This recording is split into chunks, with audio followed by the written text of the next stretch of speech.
Bonjour tout le monde. Alors on se retrouve aujourd'hui pour faire un bon dessert. Mais alors pas le dessert juste vite fait. Cette fois la vidéo va être un petit peu plus longue parce que c'est un dessert quand même qui va demander plusieurs étapes. On va faire un super gâteau. Alors je vais vous le montrer en photo avant parce que peut-être que le résultat final ne sera pas exactement le même. Je vous propose de faire ce gâteau qui est un mango choc, donc un gâteau au chocolat, il y a de la noix de coco aussi dedans, et à la mangue. On va pour ce faire utiliser les moules rectangles, dont moi j'en ai deux. Alors normalement, il peut se faire dans un Ultra Pro 2 litres, dans le couvercle de l'Ultra Pro 2 litres. C'est en tout cas ce qu'il préconise sur cette recette. Et ben moi j'ai envie de faire des couches vraiment régulières. Et pour ça, parce que l'Ultra Pro ça risque d'être un peu bombé, etc. Moi j'ai envie que ce soit bien net carré. Et du coup on va utiliser les moules silicone rectangles. Voilà, donc on va procéder en plusieurs étapes. On va d'abord préparer l'insert à la mangue pour le faire prendre. Comme ça, je pourrais l'enlever du moule rectangle et utiliser du coup mes deux moules rectangles pour faire mes deux superpositions de gâteau au chocolat. Voilà pour la méthode. Pour ce faire, on va donc utiliser, comme je viens de le dire, les moules silicone rectangle. Je vais évidemment utiliser mes éplucheurs Click Série pour éplucher ma mangue. Je vais utiliser un micro-cook pour cuire ma mangue et faire mon insert, et également mon extra chef pour mixer ma mangue. Qu'est-ce qui me manque On verra ça quand je ferai le gâteau au chocolat, mais là on va attaquer directement la préparation de la mangue. Donc on va mettre ça de côté. Je vais prendre mon Click Série. Bon, il est assez mou, donc on va prendre l'horizontal. Alors, vous connaissez le Click Série, ce sont 3 éplucheurs. Donc, désolé si je me répète pour ceux qui connaissent, mais pour ceux qui ne connaissent pas, un manche, 3 lames. Une lame verticale idéale pour faire les pommes, par exemple. Si, comme moi, vous aimez faire un ruban. L'horizontale avec ces deux lames, la lame classique et la lame striée pour les légumes à pâte molle, donc les poivrons, les tomates pour ceux qui ne les digèrent pas bien, toujours avec le petit rond pour enlever les nœuds des pommes de terre, et la lame large pour les légumes à pâte très dure comme butternut, etc. ou le fromage, des belles lames de fromage, c'est vachement bon. Allez, on attaque directement, voilà, c'est ce que je craignais, ma mangue est un peu molle. Mais vous voyez, finalement, ça passe nickel. Vous voyez, même quand vos légumes commencent à bien mûrir, elle est bonne, mais elle est bien mûre.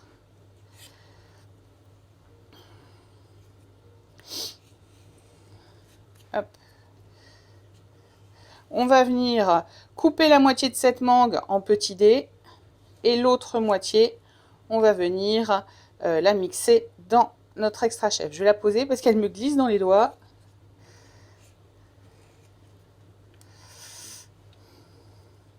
Je fasse attention à la durée de mes vidéos comme d'habitude. Donc là, ça fait déjà 3 minutes et demie. Je reviens tout de suite, je finis d'éplucher, je me lave les mains et je suis à vous.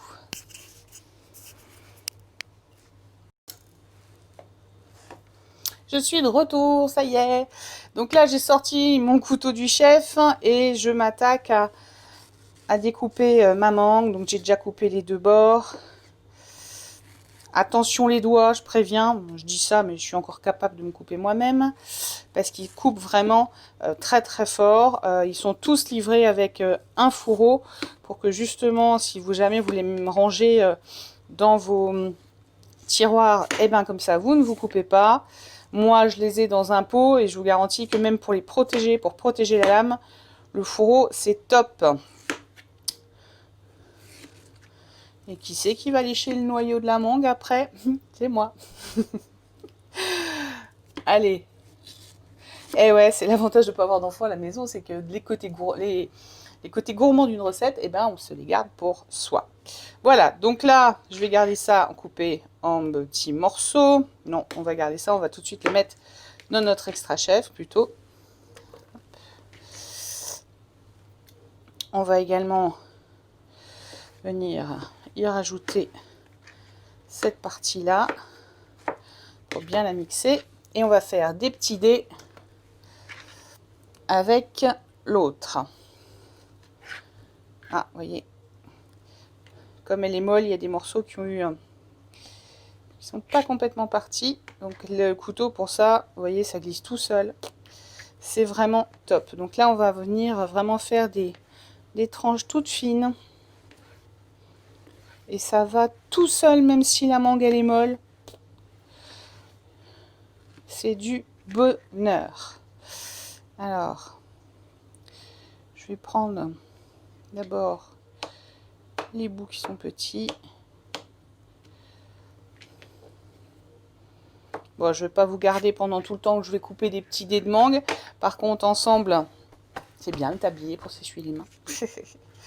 Pour que je vous montre l'extra chef. Donc l'extra chef, vous le connaissez, c'est le hachoir, le grand frère du célèbre Turbo Top, le grand frère du Turbo Max, dans lequel donc vous avez 3 lames, vous avez une base 3 lames, mais vous avez également une pale qui vous permet de monter des chantilly ou autres sauces de ce genre.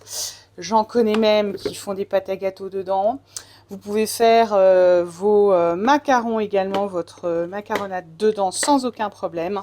Et là, on va juste, son usage premier, mixer notre mangue.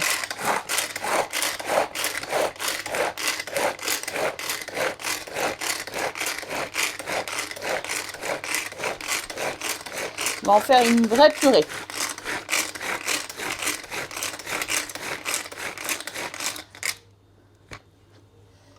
Et voilà, notre purée de mangue est faite.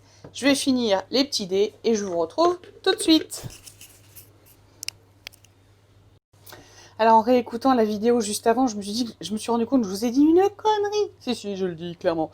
Donc l'extra chef, la pâle, c'est pas pour faire des chantilly, c'est pour faire des mayonnaises. Ma langue a un poil fourché, donc plutôt des mayonnaises, des béarnaises, etc. C'est donc le chantilly, vous pouvez pas avec l'extra chef, non, c'est le speedy chef qui permet de faire des chantilly. Faut que je me réveille moi ce matin. Alors, plein de petits dés de mangue qui sont ici. Vous venez, je viens de pousser le pichet gradué parce que je vais venir, j'y ai mis de l'eau et je vais y mettre une feuille de gélatine dedans. On va la laisser reposer tranquillement pendant 5 minutes. Je vais la couper en deux parce que tout ne rentre pas en un tenant. Hop là. Donc on la laisse reposer pendant 5 minutes. Pendant ce temps, je prends mon pichet micro-cook et je vais venir y mettre ma mangue. Alors, et la purée et mes petits dés. Allez, j'enlève ça. Je vais prendre ma spatule.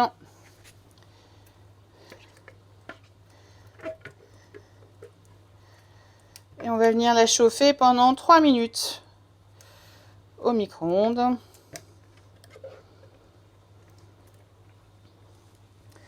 Pas de bêtises, avec un petit peu de sucre. Pas beaucoup, parce que la mangue est déjà bien sucrée, surtout la mienne.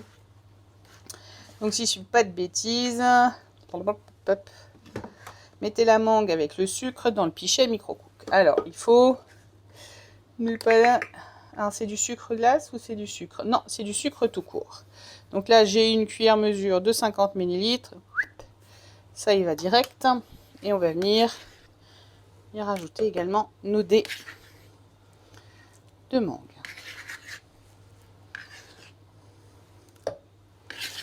Donc le pichet micro-cook, notre casserole du micro-ondes dans laquelle vous pouvez faire chauffer et cuire tout ce que vous voulez. Vous voulez faire des légumes à l'eau, vous voulez faire des gâteaux, si, je vous garantis, une pralinoise ou pralinette, je ne sais plus comment ça s'appelle, ça marche très très bien. Vous voulez faire un gratin nordique avec des couches de pommes de terre avec du saumon, c'est nickel. Vous faire cuire du riz, cuire des pâtes. C'est vraiment la casserole du micro-ondes. Là, en l'occurrence, on va faire chauffer 3 minutes à 600 watts. Et ben, je vous retrouve dès que c'est cuit. À tout de suite.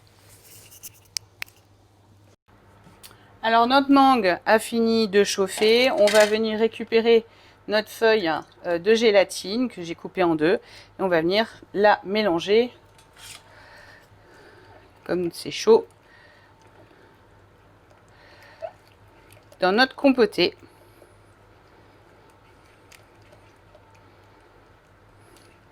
Avant de venir la faire prendre dans un de nos moules rectangles.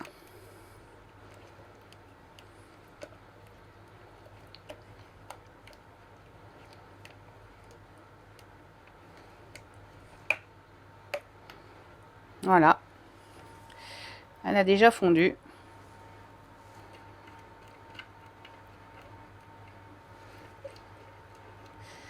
Avec notre spatule, on récupère tout. Et pareil.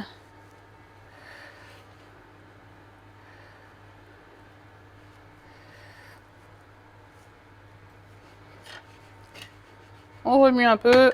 On tape pour chasser les bulles d'air.